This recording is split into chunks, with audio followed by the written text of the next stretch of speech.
नमस्कार दोस्तों, आज हम डिस्कस करने वाले ओजोन लेयर के बारे में। ओजोन लेयर के साथ साथ हम कॉन्फ्रेंस ऑफ पार्टीज़ को भी यानी कॉप्स को भी डिस्कस करेंगे। सबसे पहले हम डिस्कस करेंगे ओजोन लेयर होती क्या है, उसके बाद ओजोन डिप्लीटिंग सब्सटेंसेस क्या होते हैं और किस तरीके से यूवी यानी अल्ट्रा वायलेट रेज हार्मफुल होती है ह्यूमंस के लिए और वो किस तरीके से ओजोन लेयर को डैमेज कर रही है। तो ये सारे टॉपिक हम कम्प्लीटली डिस्कस करेंगे। तो वीडियो को स्किप मत कीजिएगा। अगर आप मेरे चैनल पे हैं, नए आए हैं, तो चैनल को लाइक एंड सब्सक्राइब कर सकते हैं। ठीक है, लाइक एंड सब्सक्राइब कर सकते हैं मेरे चैनल को। बाकी किसी भी तरह का अगर कोई इशू आता है इन ड्यूरेशन ऑफ वीडियो तो आप कमेंट बॉक्स में कमेंट कर सकते हैं। बाकी चलिए हम स्टार्ट करते हैं अपना ओजोन लेयर डिप्लीटिंग सब्सटेंसेस के बारे में। ठीक है, सबसे पहले अगर डेफिनेशन देखेंगे, what is ozone layer and ozone layer depleting depletion. मतलब पहले तो पूछा जा रहा है ओजोन क्या है, फिर ओजोन डिप्लीशन होता क्या है।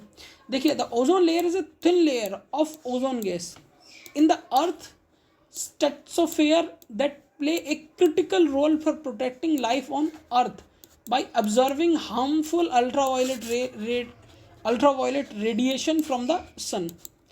सूरज से निकलने वाली अल्ट्रावायलेट रेस को जो ऑब्जर्व करता है और हमें हार्मफुल सब्सटेंसेस से बचाता है, और एक ऐसी थिन लेयर होती है जो स्ट्रेटोस्फेयर में पाई जाती है, उसको हम कहते हैं ओजोन परत। यहाँ आप देख सकते हैं, ये हो गया हमारा स्ट्रेटोस्फेयर। इसके जस्ट ऊपर आपको ओजोन लेयर दिख रही होगी। ठीक है, ये डायग्राम में आपको ओजोन लेयर दिख रही होगी। ये सन से आने वाली यूवीसी, यूवीबी, यूवीए, ये तीनों अल्ट्रावायलेट रेज है। ठीक है, तो ये सारी चीज़ें यहाँ पे आपको दिख रही हैं। बाकी एक बार हिंदी में भी इसको डिस्कस कर लेते हैं। लिखा है, ओजोन परत पृथ्वी के समताप मंडल में ओजोन गैस की एक पतली परत है जो सूर्य से आने वाली हानिकारक परावैंगनी यूवी रेस को विकिरण को अवशोषित करके पृथ्वी पर जीवन की रक्षा के लिए महत्वपूर्ण भूमिका निभाती है। इस डायग्राम को याद रखिएगा। चलिए आगे बढ़ते हैं। ठीक है, अब हमने ओजोन परत को डिस्कस कर लिया। अब बात करते हैं ओजोन डिप्लीशन। ठीक है, लिखा है, ozone depletion refer to the decline of ozone layer in the stratosphere due to releasing the ozone depleting substances. ठीक है, ओजोन डिप्लीशन रेफर करता है to decline the ozone layer जो धीरे धीरे करके डिक्लाइन यानी काफ़ी ज़्यादा पतली हो रही है, और ओजोन लेयर एक्चुअल में कहाँ पाई जाती है, स्ट्रेटोस्फीयर में। और उसी जगह ड्यू टू स्ट्रेटोस्फीयर रिलीजिंग होता है ओजोन डिप्लीटिंग सब्सटेंसेस, जिसको हम ओडीएस कहते हैं, और जो सच एज कहलाता है chlorofluorocarbon halons on other chemicals. ODS is release from the human activity such as refrigerator, aerosol spray and industrial process. इनसे भी आपका ओडीएस रिलीज होता है, जिसको हम ओडीएस ओजोन डिप्लीटिंग सब्सटेंसेस भी कहते हैं। एक बार हिंदी में उसको डिस्कस कर लेते हैं ताकि रिलेटेड जो भी कंफ्यूजन है वो खत्म हो जाए। लिखा, ओजोन परत क्षरण के समताप मंडल में ओजोन की मात्रा में कमी को दर्शाता है। ओजोन परत जब क्षरण होती है तो समताप मंडल में जो ओजोन की मात्रा है उसकी कमी को दर्शाता है।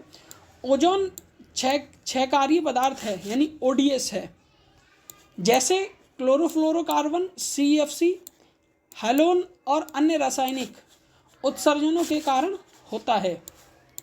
ओडीएस मानवीय गतिविधियां जैसे रेफ्रिजरेटर, एरोसोल स्प्रे एंड औद्योगिक प्रक्रियाओं में से उत्सर्जित होता है।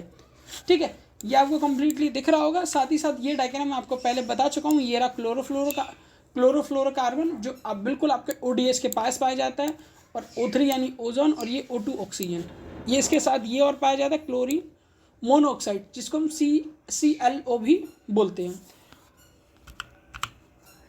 अब हम डिस्कस कर लेते हैं कॉन्फ्रेंस ऑफ पार्टीज़। ये कॉन्फ्रेंस ऑफ पार्टीज़ का लोगो जो मैंने आपको सामने डिस्कस कर रखा है, वीडियो के इधर इसको मैंने मेंशन कर रखा है। अब बात करते हैं कॉन्फ्रेंस ऑफ पार्टीज़। लिखा है, the COP is a decision making body. मतलब कॉप कुछ नहीं है, एक डिसीजन मेकिंग बॉडी है बाय UNFCCC। ठीक है, sorry, body of the UNFCCC यानी यूनाइटेड स्टेट फ्रेमवर्क कन्वेंशन और क्लाइमेट चेंज के ऊपर एक बनी हुई डिसीजन मेकिंग बॉडी है। इट इज़ एन इंटरनेशनल टीडी अडोप्टेड 1992। ये एक इंटरनेशनल टीडी है जो 1992 में अडोप्ट की गई टू कम्बैट क्लाइमेट चेंज। और ये इसीलिए बनाया गया, इंटरनेशनल टीडी को इसीलिए किया गया तो क्योंकि हमें क्लाइमेट चेंज से होने वाली जो प्रॉब्लम्स हैं उनसे बचना है और काफ़ी ज़्यादा इम्प्रूवमेंट करना है।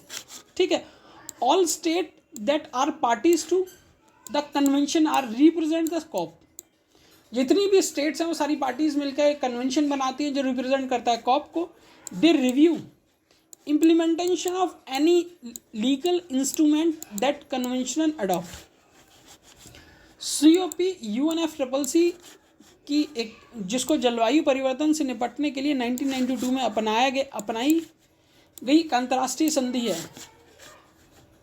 का निर्णय लेने वाले निकाय इस कन्वेंशन के सभी पक्षदार देशों के COP यानी कॉन्फ्रेंस ऑफ प्रतिनिधित्व होता है। वह कन्वेंशन द्वारा अपनाए गए किसी भी कानून के प्रावधान में कार्यान्वयन की समीक्षा करते हैं।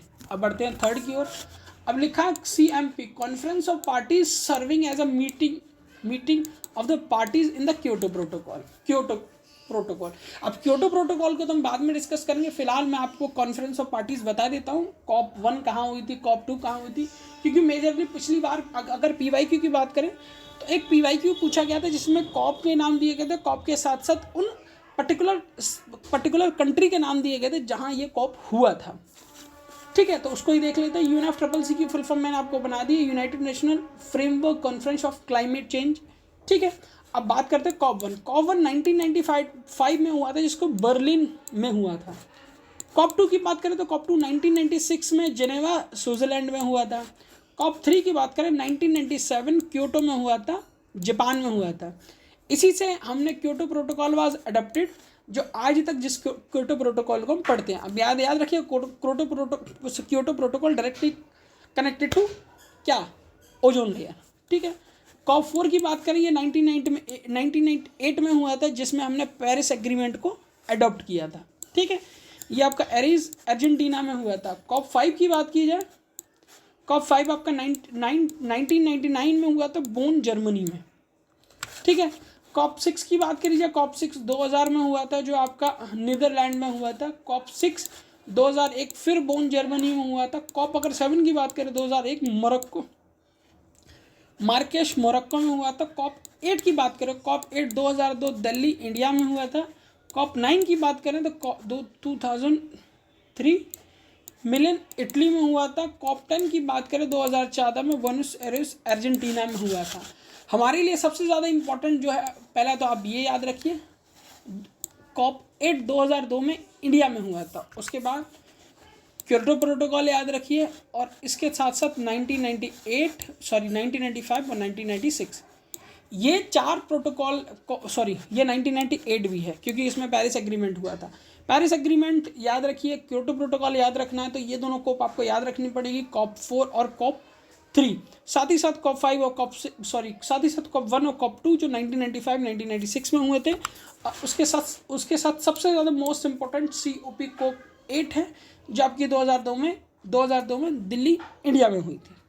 ठीक है, तो ये कंप्लीट मैंने आपको COP 10 तक पढ़ा दी। COP 10 के बाद जो COP 25-24 जो अभी प्रिडिक्टेड है वो कब होगी, इन बाकी COPs को हम डिस्कस करेंगे नेक्स्ट वीडियो में, इसके पार्ट 2 में डिस्कस करेंगे। बाकी वीडियो आपको कैसा लगा मुझे ज़रूर बताइएगा, कमेंट बॉक्स में आप कमेंट कर सकते हैं। ठीक है, अगर वीडियो आपको अच्छा लगता है, क्योंकि वीडियो का कंटेंट ढूंढने में, फाइंड आउट करने में काफ़ी ज़्यादा प्रॉब्लम होती है, तो आप मेरे चैनल को सब्सक्राइब कर सकते हैं। ठीक है, और बाकी अगर आपको किसी भी स्पेसिफिक टॉपिक